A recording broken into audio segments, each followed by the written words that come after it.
Խոսքը Պրինցի մասին չէ, այլ Պրոյի Էնդրյուն հիմա լուրջ խնդիրների մեջ է։ Այս վերջին բացահայտումից հետո իրավիճակը նրա համար շատ ծանր է դարձել։ Քիչ անց կանցնենք նաև այդ անհանգստացնող լուսանկարներին։ Ուրեմն ժողովուրդ ջան, այնքան վատ է իրավիճակը, որ նույնիսկ Մեծ Բրիտանիայի վարչապետը Քիր Ստարմենը հայտարարում է, որ Էնդրյուն պետք է մեկնի ԱՄՆ վկայություն տա Կոնգրեսում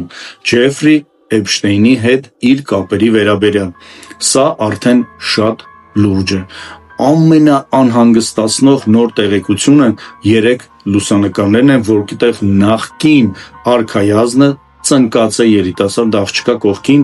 որը պառկած է հատակին։ Մենք չգիտենք համատեքստը, չգիտենք աղջիկը գիտակցում էր թե ոչ, սակայն մեկ լուսանկարում նրա ձեռքը բարձրացված է, ինչը կարող է ենթադրել, որ գիտակից էր։ Ֆոնում երևում է ինչ-որ սեղան սրբիչներով, ինչպես նաև տղամարդու ոտքեր նստած ընձառյուծի նախշով աթոռի վրա։ Տեսարանը շատ հարցեր է առաջացնում։ Միևնույն ժամանակ, ժողովուրդ ջան, համացանցում լայնորեն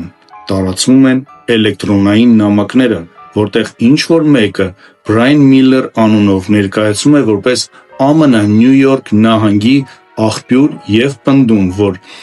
Էնդրյուն կապ ունի մի աղջկա դաժան մահվան հետ, սակայն կա մի շատ կարևոր դետալ, որը շատ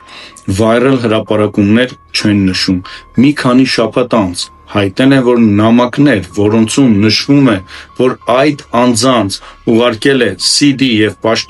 պաշտոնյան ասել է. «Մեզ թվում է, որ սա հոգեկան խնդիրներ ունեցող անձի նյութ է և հետաքննության ենթակա չէ»։ Էնդրյուն ինքը մշտապես հերքել է և շարունակում է հերքել որևէ